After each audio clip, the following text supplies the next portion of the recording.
Ansiedad de buscar. Gustavo Cordera, el sábado en la sala del museo. Estamos poniendo la mañana en camino. Tengo que agradecer a la gente del CEDEL Carrasco, allí justamente al lado del Parque Rivera, en el Parque Rivera. El CEDEL es un vivero de empresas, un espacio interactivo de crecimiento para emprendimientos, un lugar donde se impulsa el desarrollo económico local y apunta también al desarrollo humano integral. Los emprendimientos tienen que ver con diversas áreas: gastronómica, artesanales, jardinería, zapatería, vestimenta, joyería, carpintería, tapicería, asimismo con deportes, tai chi, gimnasia, higiene de columna, yoga. También oficia como una llamada usina cultural, estudios de grabación de audio, equipamiento y asesoramiento para producción audiovisual, talleres de video comunitario. Si quieren más información pueden comunicarse a través del 2600 7004. Ocupan el lugar del ex Hotel del Lago del Parque Rivera, precioso parque allí entre Avenida Italia. Me queda cerca, Avenida Bolivia, cerca, ¿no? ¿Tu casa? Muy cerca, el Hotel del Lago, sí, dentro del parque mismo. Sí, esa es la instalación. Sí, se ubicó. El Estadio Charrúa ahí. ¿Hacen teatro allí? A ver, sí, parece que sí. No hacen teatro ahí. No, porque andás con ganas. Vamos a hacer un llamado público. Está mi amiga Susana Mangana con nosotros y quiere hacer teatro. ¿Dónde puede hacer teatro Susana Mangana? ¿Me van a contestar? Muy bien. Sí, que se comuniquen con nosotros. Mientras tanto, a lo mejor, mira, Susana Mangana, vos, si viene un profe de teatro, te dice, bueno, yo en mi instituto, en mi escuela, en mi teatro te doy clases y a cambio dame clases vos a mí. Y bueno, todo en la vida es conversable. Y ahí le podemos decir que se sume a la propuesta de Punta Carretas, que ya se inicia. Círculo de Bellas Artes, correcto. Donde también da clases nuestra querida amiga Carmen Galuso, de literatura. En Tabaré 2416. Sí, los interesados en los cursos de Susana Mangana, a propósito de...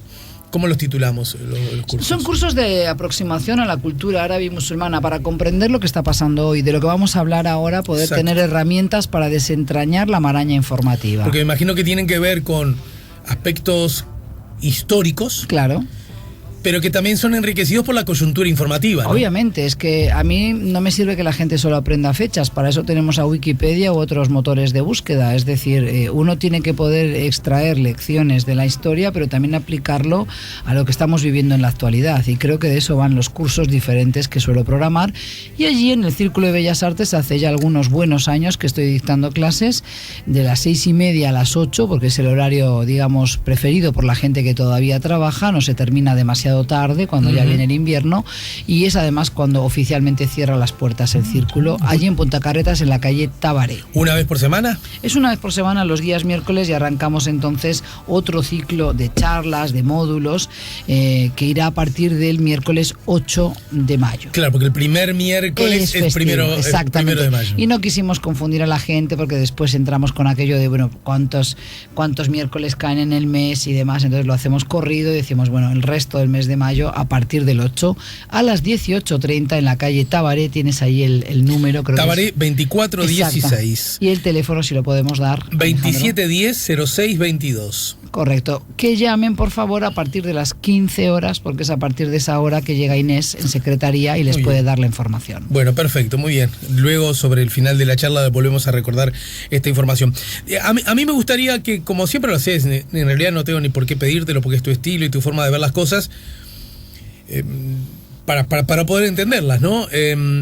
Pero de todas maneras me gustaría arrancar por qué fue exactamente entre comillas, lo que ocurrió este fin de semana en Sri Lanka, que entre otras cosas provocó que el rey de España ayer en la propia ceremonia de premiación de ida se viera obligado en el arranque a hacer alguna referencia al asunto, ¿no? Felicitaciones para ti, para todos los uruguayos, para todos mis amigos aquí. Yo también lo sentí como algo propio, ¿no? Ya tengo ese corazón dividido, por suerte, entre España y Uruguay, porque esto demuestra, y así lo dije en redes sociales, que cuando a veces la gente dice, no, Susana, somos poquitos, somos chiquitos, el tamaño no siempre es obstáculo, o no debiera ser escollo para poder ser grandes en otras cosas, ¿no? Y ahí lo demuestra esta señora con letras mayúsculas, Ida Vitale, que recibe esta premiación a esa edad, 95 años, y con esa vitalidad, haciendo honor a su apellido. Bueno, entonces, ¿qué pasó el domingo de Pascuas de Resurrección, Alejandro? Realmente ahora sí quiero adoptar un tono más sombrío, más duro, porque a mí me afectó por dos razones. Por cristiana, pero también, y no tengo empacho en decirlo, parece que decir que soy fiel de una religión o de otra no es bueno, no se recibe bien, no solo aquí en Uruguay, también en España, ¿no? Entonces yo creo que hay que aprender a hablar de religión, hay que aprender a convivir con la idea de que no todos tienen que creer en lo mismo o ni siquiera no creer en algo para poder ser personas a las que se deba o se quiera escuchar. Exacto. Por otro lado, yo tengo una muy buena amiga, hará muchos años que no la veo, pero eso no quita que mis recuerdos por ella y que se me dibuje una sonrisa cada vez que recuerde a Salini Mahadeva, una de mis mejores amigas de mis primeros años universitarios en Londres. Yo ni siquiera sabía dónde estaba Sri Lanka, la antigua Ceilán. Lo conocía por el nombre estampado en el té, claro. Pero ellos también exportan té, canela, pero mira que muchos jóvenes no saben cuál es el buen té, porque toman tés, hoy las tisanas que decimos en España, las infusiones con sabores a distintas frutas, ¿no? Yo qué sé, desde melocotón o durazno, no sé, podemos pensar en frutos del bosque, podemos pensar en frutilla, no importa, pero el té, el más puro... Para que te saco, sí. ¿Dijiste melocotón o durazno? Sí, claro, pero porque nosotros no hablamos de durazno, hablamos de melocotón. Ah, no. Sí. Como sinónimos. No, pensé que decías entonces yo que toda la vida que pensé que el melocotón era durazno. Claro. Y me acabo de enterar que eran distintas. No, por eso digo, no. Fresa, frutilla. Como sinónimo, digamos. Claro, fresa y frutilla. Entonces, ¿qué pasa? Eso para mí son más bien infusiones, tisanas, pero el té, aquel que se cosecha en los campos de la antigua Ceilán y Sri Lanka, yo no lo conocía cuando conocí a Salini Mahadeva y siempre guardaré esa imagen de ella pidiendo un café, pero también el pastel de zanahoria que le gustaba tomar para merienda, y una chica monísima, una chica además muy fina, que se pusiera la pilcha que se pusiera, siempre estaba divina. Yo la miraba y decía, qué asquerosa, le decía yo en broma, ¿no? En inglés le decía, te pones un vaquero rotoso, un jean, te pones una remera, te pintas los ojos con colle y ya estás linda. Yo me tengo que producir ahí si quiero estar, y sigo así. Seguramente ella se pone un sari, se pone algo más, digamos, autóctono, ¿verdad? Porque hay que comprender que el fenotipo de estas personas, de los habitantes de Sri Lanka, se parece muchísimo a los de India, porque la mayoría proviene justamente de ese subcontinente indio. Recordemos que la población está muy dividida en etnias, pero también en religiosidades, de eso podemos hablar un poquito después. Pero tú me preguntabas entonces qué pasó, y yo lo viví con profunda tristeza, porque quiero creer que a ella no le ha pasado nada, tampoco a su familia, pero cuando uno escucha así de un país por el que tiene un aprecio, tiene una simpatía, un interés, porque le recuerda a alguien en la vida, a alguien que te ha hecho bien, que no te ha hecho el mal, a mí me duele. Y que haya ocurrido en Pascuas de Resurrección, cuando el mundo cristiano celebra que Jesús está vivo y no muerto, y resulta que tenemos 359 hoy, ha subido la cifra de ayer a hoy, se ha contabilizado ya los heridos que han ido muriendo producto de esas heridas, claro. 359 cadáveres que enterrar, es muy triste y trágico y macabro balance para un día de Pascua de Resurrección.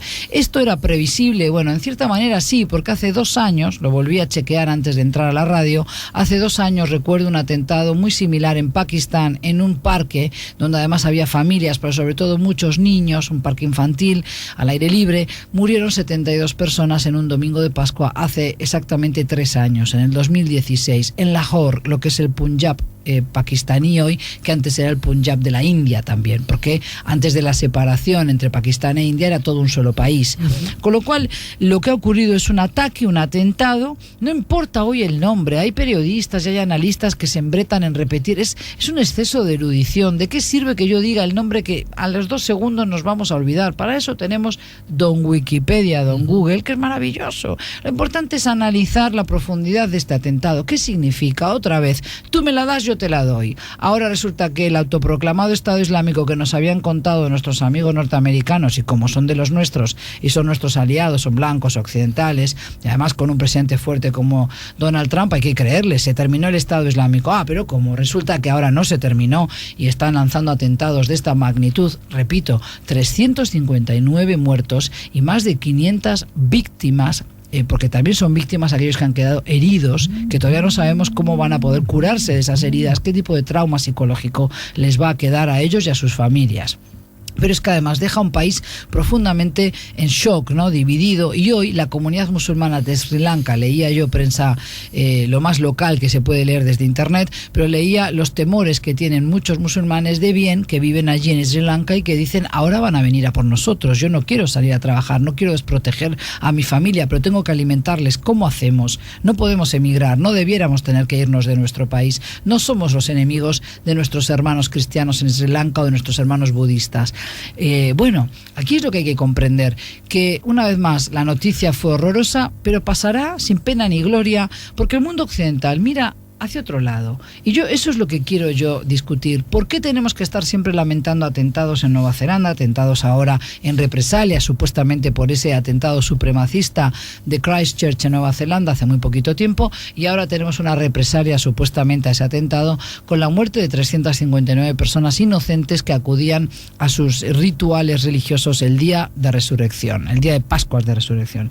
Y bueno, porque yo creo que vivimos siempre a caballo de esa hipocresía de líderes políticos que finalmente están especulando con sus votos, especulando y calculando con sus periodos de gobierno, que pactan con autoridades y con dirigentes de países donde lo que sobra es autoritarismo y lo que hace falta es mayor democracia. Y no para parecerse a nosotros, Sri Lanka, Sri Lanka, Pakistán, político? Egipto, para hacerlo más cercano aquí, o un país más conocido, pero también Marruecos. O sea, en estos países, a los que se consideran minoría étnica o minoría religiosa, porque recordemos que en Sri Lanka, la perla de Asia se le conoce, y un país que tiene unos paisajes incluso digamos tropicales muy interesantes que para el turismo. Fíjate que murieron 2 gallegos de Pontevedra, una pareja también que estaba allí de turismo, en los hoteles que fueron atacados, no solo iglesias. Pero lo triste de esto es que un país que es hermoso en todo sentido tiene ese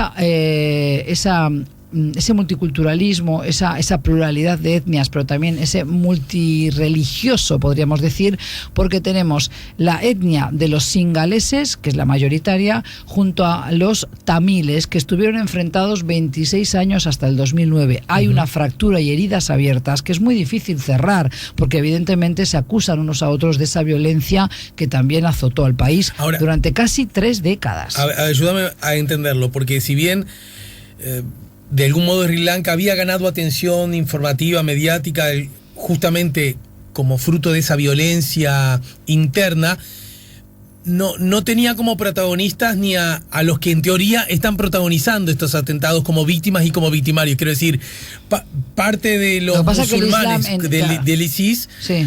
Del ISIS, bueno, en fin, sí. Y los cristianos como víctimas, como que estaban fuera del asunto. Lo que pasa ¿Y estoy bien lo que estoy diciendo o no tanto? Estás bien, pero es porque eso también nos han hecho creer los medios de comunicación. El problema lo tenemos con aquellos que instrumentalizan, manosean la fe del Islam. Yo ya lo he dicho por activa y por pasiva. El Islam, como cualquier otra de las religiones monoteístas, no le pide a sus fieles que vayan y maten inocentes. De hecho, no podemos ser jueces y verdugos. La vida tú no se la puedes quitar a nadie. Por más que tú te creas un soldado de Dios y un visionario, eso no corre. Es decir, el problema lo tenemos con la hipocresía de parte de los dirigentes de los países desarrollados que después negocian con esta... Tú me vas a decir a mí, Alejandro, que los dirigentes de Sri Lanka, como ayer los de Pakistán, mañana los de Bangladesh y pasado los de Myanmar, recordemos el genocidio también por parte de los monjes budistas y de los militares de Myanmar, ex Birmania, contra la comunidad musulmana rohingya, una minoría. Tú me vas a decir a mí que ellos no acuden a la Asamblea General de Naciones Unidas una vez al año, me vas a decir que no se juntan en los foros multilaterales UNESCO, UNICEF, OMS, la Organización Mundial de la Salud, FAO para Agricultura. Claro que sí, lo que pasa es que no se presiona como se debe. ¿Es nuestra tarea ser gendarmes como lo ha hecho Estados Unidos durante mucho tiempo? Por supuesto que no, del orden mundial me refiero. Pero hay que, por nuestro lado, exigir mayor transparencia a nuestros políticos, que realmente no haya hipocresía, porque, por ejemplo, estas agrupaciones violentas, radicales dentro del Islam, sobre todo aquellas de extracción salafista, y el salafismo es una lectura rigorista, radical y muy literalista de las Sagradas Escrituras, son digamos, el argumento que ha sostenido a las madrasas de Pakistán, pero también la línea argumentativa de grupos como Al-Qaeda, como Boko Haram de Nigeria, como también el archifamoso Estado Islámico. Y eso proviene de países del Golfo que conocemos: Arabia Saudí, Emiratos Árabes Unidos, Kuwait, Hoy Qatar está muy desavenido, o sea, está realmente con un embargo político, diplomático, económico de Arabia Saudí y Emiratos Árabes Unidos, pero forman parte de los satélites de la política exterior de Arabia Saudí. Pero resulta que Arabia Saudí puede ejecutar a 37 personas acusadas de terrorismo y a nadie se le mueve un pelo. Eso pasó ayer.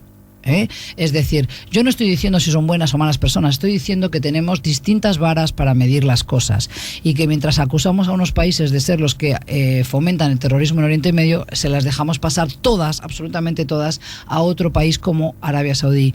¿Alguien va a decir algo ahora del periodista descuartizado, asesinado, claro, desaparecido? No, y sin embargo sabemos muy bien que en Arabia Saudí no vuela una mosca sin autorización del régimen. Vamos a una pausa. En todo caso, de todo... Creo que te vengo siguiendo de cerca. Sí, lo que pasa es que la gente no me puede seguir porque ¿por qué uno Arabia Saudí con lo de Sri Lanka?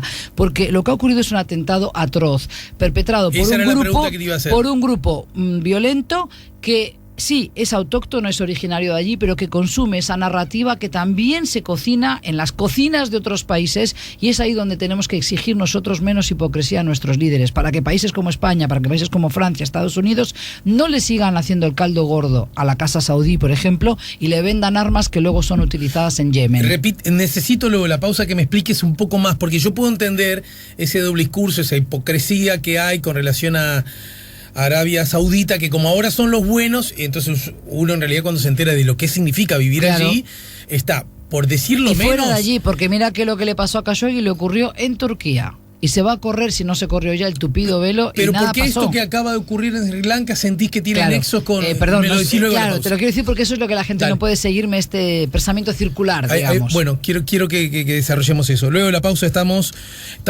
poniendo la mañana en camino con Susana Mangana. Estamos en el 98.7.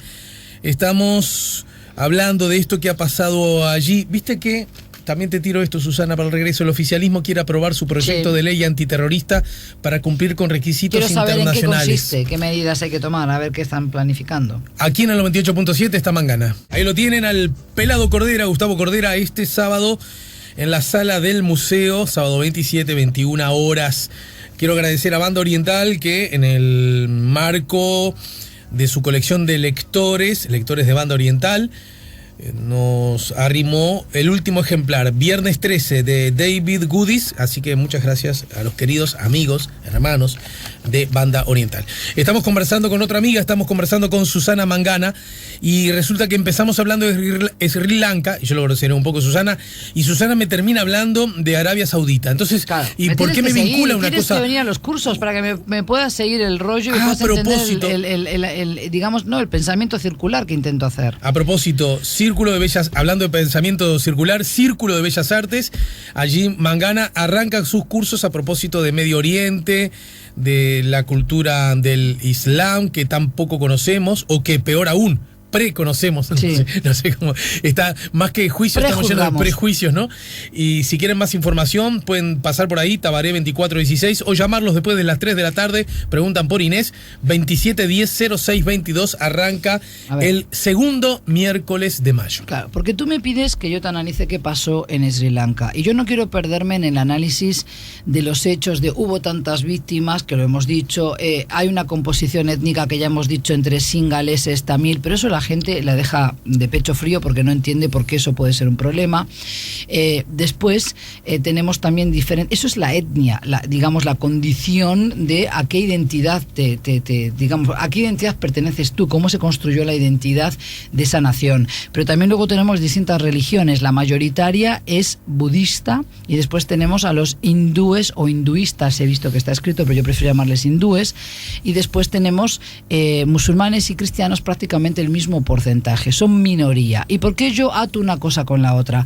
Porque ¿de qué manera podemos parar esta espiral de violencia? No va a ser ni hoy ni mañana. Lamentablemente me vas a tener que llamar más veces para analizar sucesivos atentados, algunos perpetrados por musulmanes radicales, otros van a ser por supremacistas y otros por cristianos de repente, que les da también por... Era un cristiano también, ¿verdad? En Nueva Zelanda, pero sobre todo como supremacista, como aquel que se cree superior por pertenecer a la etnia, antes se decía raza, hoy etnia blanca, ¿no? Lo importante es que, lamentablemente, si no analizamos si no analizamos los detalles, no vamos a poder lanzar una estrategia global en contra de eso que se llamó el terrorismo. Y ese terrorismo puede venir de distintos frentes. A nosotros como occidentales, como personas que creemos habitar un Estado de Derecho, España va a votar en los próximos días, Uruguay también tiene una democracia de larga data, de un ejercicio democrático de la ciudadanía que sí conoce qué puede pasar cuando uno va a las urnas, ¿verdad? Entonces, es ahí donde tenemos que decir a nuestros políticos, miren, no en nuestro nombre, no por aras de comerciar más o mejor o especular qué vamos a ganar si estamos bien con este país o con el otro, y eso hay que exigírselo a los poderosos, a los que tienen después la posibilidad de ejercer presión sobre gobiernos, no para imponer nuestra visión, sino porque realmente es inadmisible que en el siglo XXI vivimos todos en este mundo globalizado, puesto que es así y nos afecta lo que ocurre en China. Si deja de comprar China la soja que vende Uruguay a China, a ver qué hacemos con toda esa soja. Nos la comemos tú y yo no como soja, no de esa manera, ¿verdad? Entonces no la que ellos venden, que no es comestible, entiendo yo, por lo menos. Entonces lo que te quiero decir con esto es que, puesto que estamos viviendo en un mundo globalizado, yo me tengo que hacer cargo también de mi cuota parte de responsabilidad en este asunto.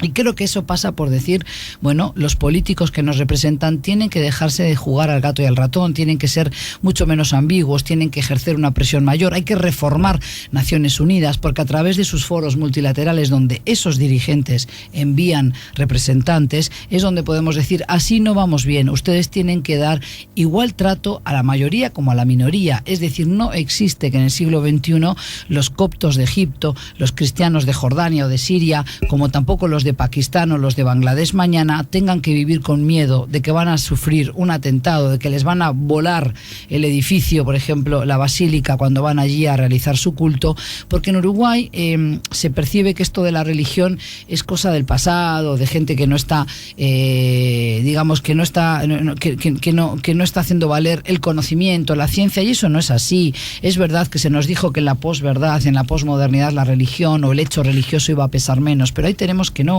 que las iglesias evangélicas crecen, el pentecostalismo en América Latina desbancó hace rato al catolicismo, tenemos la explosión, ¿no? Las múltiples iglesias que afloran, pero también otras búsquedas de lo espiritual. Incluso hay gente que dice que en los libros de autoayuda es una búsqueda de esa espiritualidad, ¿no? Yo no creo en nada, pero yo puedo hacer todo yo solo, yo tengo que poder conseguir las 10 claves del éxito, yo puedo ser mi propio líder, vamos a aprender habilidades y el desarrollo de la emoción, el coaching, el mindfulness, toda esa batahola, toda esa cantidad de ofertas que hay para que la persona se sienta mejor. Fíjate a dónde te llevo. Empezamos por Sri Lanka y estamos hablando de cómo la gente es infeliz en Occidente. No toda, evidentemente que no, pero ese éxito facilongo que nos vendían en las películas, sobre todo Estados Unidos, donde si te casas, tienes una mujer linda, 2 hijos, el perro, vacaciones en Punta del Este, el coche y la moto de agua, ya eras feliz. Eso ya sabemos que no.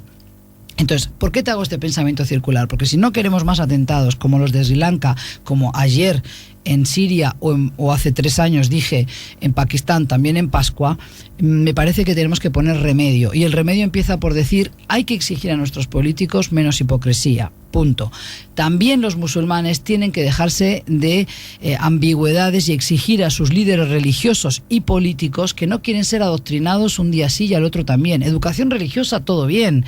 Catequismo, como se decía antes, sí. Pero otra cosa es que le laven el cerebro a los jóvenes en las mezquitas barriales, por ejemplo, no las principales, pero en las barriales, en Pakistán, en Sri Lanka, como sea, y que de allí salgan personas que están dispuestas a inmolarse porque creen que son soldados de Alá. No son nada, se van a pudrir en el infierno porque no van a entrar a ese dichoso Edén que quieren entrar y no van a tener ni 40 ni 2 huríes, 2 mujeres vírgenes. ¿Por qué digo esto? Porque los musulmanes de bien son mayoría en el mundo. Si no pienso eso, me tengo que esconder no sé dónde, porque son 1.800 millones y es la segunda religión hoy, pero es la primera que va a tener mayor cantidad de fieles dentro de 30, como mucho 40 años. Pero, a ver, justamente aludiste a lo que yo no sé siquiera si es cierto, si es para todos cierto o es definitivamente un mito. es verdad que le dicen, mirá que si morís por esto, te vas para allá, es el paraíso, no, y pero vas a eso estar quién lo lleno de dice. No, mujeres. claro que no, pero eso es una interpretación literal del texto sin tener en cuenta, no cualquiera puede lanzar un yihad, no cualquiera tiene que seguir ese yihad porque lo haya dicho Alejandro Camino, tú o yo no seríamos nadie para decirlo, tampoco lo era Bin Laden. Tiene que haber un califa, tiene que haber un regente de Alá en la tierra, alguien que es aceptado como tal, y hoy no existe, por más que se autoproclame, ¿eh? Entonces yo lo que te quiero explicar es que lo de Sri Lanka no para ahí, lo de Sri Lanka nos demuestra lo demencial, que un país que no tenía una actividad radical del Islam, radical en su lectura más dijéramos, más belicosa, bueno, hoy tiene a estos grupos que están dispuestos a lanzar estos atentados porque están siendo espoleados desde el exterior. ¿Y por qué mencionaba Arabia Saudí? Porque se nos pinta como un país casi caricaturesco, donde, bueno, mira, son primitivos, son medio burros porque no tienen holgura para pensar de otra manera, porque se apegan al Corán y las escrituras, y nada de eso es verdad. Eso es una caricatura burda, y yo quiero alejarme de esas caricaturas burdas, al menos contigo. Lo que pasa es que te peleo un poquito de gusto, ¿no? No, peleame. Si alguien me dice, mirá, yo voy a matar al que adora a otro Dios, porque entre otras cosas perderé la vida, pero gano que me hagan masajes de pie y me hagan sexo oral, no sé cuántas minas después de muerto. Han hecho una lectura interesada del Corán. Déjame terminar. Yo tengo cierto derecho a suponer que esa persona tiene una capacidad de razonamiento inferior a la mía. Claro. Porque me dan ganas de decirle, flaco, te están vendiendo un tranvía. Perdón, en Sri Lanka se les llegó a decir a la mayoría singalesa, que ya hemos hablado de ella, está hablando de la etnia en este caso, no de la religión, se le llegó a decir que no compren en tiendas atendidas por musulmanes porque les iban a vender ropa interior que iba a esterilizar a las mujeres, que iban a quedar infértiles, hombres y mujeres. Entonces, esto es una ridiculez, claro que sí, pero tenemos que pensar que en estos países también hay una alta tasa de personas analfabetas o con una instrucción básica muy dirigida además por las distintas comunidades religiosas. Entonces, yo lo que digo es que a ellos también hay que exigirles esa relectura de su religión para que entiendan que de esta manera no nos vamos a acercar nunca, cada vez más la brecha va a ser mayor. De los dos actores. Claro, porque si yo solo digo de la política, en el sentido de yo no que sean ambigüedades, de hipocresías, de falsos yo no he hecho culpa solo a Occidente. Yo también digo que los musulmanes, esos amigos que yo tengo que me dicen esto es un horror, nosotros no queremos esto, no queremos que se lancen atentados en nuestro nombre, tienen que exigir más, que va a llevar dolor y sangre. ¿Por qué? Y digo sangre, porque tú ya sabes que desde el 2011 hasta ahora ha habido un periodo de alzamiento y de revueltas que llamamos primavera árabe demasiado rápidamente, pero todavía hoy en Sudán, en Argelia, en Libia, tenemos esa revolución que se está cocinando y por tanto no es fácil sublevarse contra sobre todo las fuerzas armadas en estos países, los servicios de inteligencia que son sumamente voluminosos y muy eficaces a la hora de reprimir. Entonces, realmente estas personas muchas veces tienen que pagar con sus vidas o con cárcel durante muchos años el sublevarse y rebelarse contra el sistema establecido, contra el establishment, pero lo tienen que hacer. No va a ser la respuesta y el resultado no lo vamos a conseguir ni hoy ni mañana, pero es que ¿qué otro camino nos queda? Hoy tú me la das, mañana yo te la devuelvo, y esto es lo horrible del asunto, y no se puede culpar solo a la religión. Hay intereses que están haciendo que la religión siga siendo el arma arrojadiza más fácil y más letal que tienen estas personas. Fíjate tú, en un solo día mataron a 359 personas. Pero nadie habla ya de Yemen, que hace 4 siglos que está siendo bombardeado, 4 años que está siendo Yemen bombardeado por Arabia Saudí con bombas y con armas, que además muchas de ellas no están permitidas por los distintos convenios que ha suscrito la propia Arabia Saudí, se las compra a países europeos, entre ellos España y a Estados Unidos. ¿Por qué Occidente están, decímelo en una frase, después la desarrollamos otro día, por qué es tan descaradamente, entre comillas, benevolente con Arabia Saudí? Y bueno, porque Arabia Saudí se lo percibe como más fácil de manejar o de lidiar que con Irán. Entonces, como hay una pica porque yo puedo entenderlo de hace China, mucho ¿verdad? tiempo entre Arabia Saudí e Irán, entonces cada uno se acusa de ser el promotor del terrorismo y la inestabilidad de Oriente Medio. Reformulo la pregunta. Yo puedo entender lo de China. Viste que en China las libertades individuales no rigen, pero China es tan poderosa que aquellos que incluso se enojan con regímenes autoritarios más pequeños, ¿cómo es posible que el caso Venezuela, por ejemplo, sí, ¿no? que conste, ya lo he dicho millones de veces, que yo no tengo ninguna simpatía por el gobierno autoritario de Venezuela, ¿está claro? Pero aún así advierto que de Venezuela se dicen cosas que de China no. Bueno, pero tú claro, estás dando en el clavo de lo mismo que te lo digo que yo. pasa es que China te compra cosas, Bueno, y vos pues lo necesitas. eso es lo que te estoy diciendo. ¿Por qué el mundo necesita a Arabia? ¿Por el petróleo? Bueno, no solo por el petróleo, porque también hay otros intereses allí. Interesa también todo el tema de la construcción de gasoductos a futuro. Interesa tener a un líder de la comunidad musulmana de nuestro lado, llámese de nuestro lado, digo, poniéndonos todos del lado de Occidente, sabiendo que hay divergencias importantes. Hoy hay una relación bastante pésima entre Francia, Gran Bretaña, pero sobre todo Alemania y Francia con Estados Unidos. La relación transatlántica, como se dice en clave de relaciones internacionales, está bastante maltrecha, con un presidente como Trump, pero que pasará a la posteridad. Igual no soñemos, es decir, yo no creo en, no es que no crea, sea republicano o demócrata, va a defender primero que nada los intereses de Estados Unidos. Lo que pasa que las formas sí cuentan en este caso.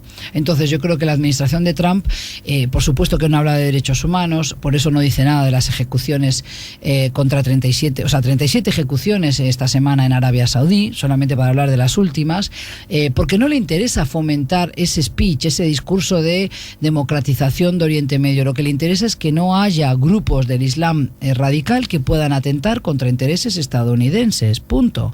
Eso nos ayuda a saber con quién estamos lidiando, pero yo lo que pido es que no nos hagamos luego los sorprendidos cuando haya nuevos atentados en Occidente, que los habrá. ¿Por qué? Porque esto necesito que me lo dejes explicar. Sri Lanka hoy vivió lo que llamamos la fase del enemigo cercano. El paradigma del terrorismo de base islamista trabaja desde hace mucho tiempo con un paradigma llamado del enemigo cercano y el enemigo lejano. El enemigo cercano son los gobiernos de los propios países, a los que consideran por alguna razón o corruptos o vendidos al imperio yanqui y sus aliados en Oriente Medio. Por ejemplo, si estuviéramos hablando más de Jordania, de Siria, diríamos vendidos a Arabia Saudí, a Israel, o conchavados con ellos, ¿no? Diríais aquí, o sea, en connivencia. Bueno, hoy estamos hablando de Asia, estamos hablando de un país como Sri Lanka, pero evidentemente estos grupos que atentaron allí el pasado domingo de Pascuas de Resurrección tienen ese discurso salafista que emana justamente de esas madrasas en Arabia Saudí. ¿Se entiende ahora?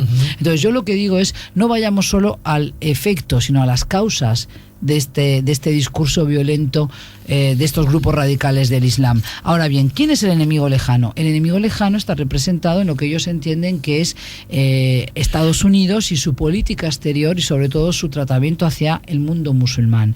Y por supuesto ahí meten en el mismo barco a Israel porque lo entienden como un apéndice o una extensión de esa política exterior estadounidense en Oriente Medio. Bueno, mira, te tengo que despedir, pero antes algunos mensajes. Buen día, profesor. Ayer vi un documental de cómo se desarrollaron las distintas religiones y cómo los poderes de turno pasaron a la religión para mantener el poder. Lo que me quedó fue cuando dijo: ningún dios precisa de los humanos, son los humanos que precisan de los dioses para mantenerse en el poder que ejerce sobre los pueblos. Esto lo dice Omar, 099-894. ¿Qué documental vio, Omar? Lo importante, bien, se quedan con... Está muy buena el comentario, Omar. Y falta el dato. Falta el dato, claro. Hay que dar los datos y hay que ir a lo grueso. ¿Cuál es el documental? Díganoslo, por favor. 099-894-987. Soy judía y trabajo codo a codo con un musulmán que es un ejemplo de ser humano. Me da mucho orgullo decir que esto es posible. Un saludo a mi estimadísima Susana. Sí, lo dice Tamara. Tamara, te iba a decir, ¿no? Que Tamara justamente... claro, Tamara es una muy buena persona. Tamara es compañera de trabajo y nos hemos ido conociendo en el último mes, digamos. Bien. Muy buena persona, sí. Bueno, mi querida, les recuerdo a todos los oyentes que arranca el segundo miércoles de mayo el curso a propósito... ¿Cuál es el nombre? Si es en realidad, fíjate, estoy por ponerle ahora un título, porque para mí finalmente es hablar de estas cuestiones, ¿no? Yo quiero trabajar sobre lo contemporáneo, cómo comprender al mundo musulmán hoy. Una cosa así va a ser el título, ¿eh? Cómo comprender al mundo musulmán hoy. Mundo musulmán, tan cerca y tan lejos. Bien, bueno, me gusta ese, capaz que lo pongan en honor a ti. ¿Nadie ha contestado dónde voy a hacer teatro? No, nadie ha contestado.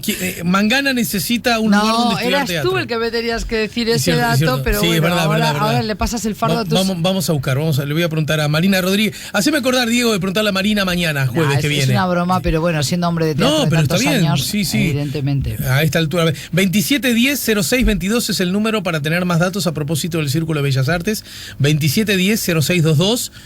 o se dan una vueltita allí en Punta de las Carretas, Tabaré 2416. Bueno, y si me permites, aquellos que ese día o la hora no le venga bien, estoy los jueves 18:30, pero ya esta semana y la próxima es la última para poder inscribirse. Diría que esta semana inclusive mejor, ya la otra estamos arrancando mayo, para venir al curso de la Católica. Exacto. Del cual hemos hablado, que es los jueves de 18:30 a 20:30, que acudan allí al curso de Susana Mangana en el edificio central 8 de octubre y Garibaldi. Susana Mangana, gracias por el tiempo. Gracias a ti. Mira, tanto tiempo de conocerte y todavía no sé qué expertise en la cocina tenés, si es que tenés alguno. Vale decir que ninguno. Bueno, pero si con cierto toque... No me sale mal la paella y la tortilla de patata. La hago bastante diferente a como se come aquí. Se come la patata muy seca cuando te compras aquí una tortilla de patata. ¿Y por qué no la he probado? ¿Sabes cuál es el truco?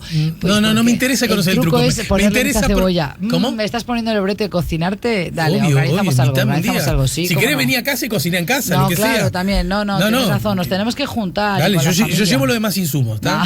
Muy bien. Que el vinito, que el postrecito, usted, ¿no? Claro. Todo lo que sea necesario. Gracias, Susanita. Que si comemos tortilla no comemos postre. ¿Eh? Si comemos tortilla no vas a comer postre. ¿Por qué? Porque llena mucho. Empiezas con los fiambres y con todo. En España son menos postreros que aquí. Ahora con Masterchef sacando estas cosas. Se come un poco más de postre. Se come mucho más de lo salado. Entonces luego el postre no hay costumbre. Eso de pedirte una torta de chocolate nunca lo había visto, así como aquí.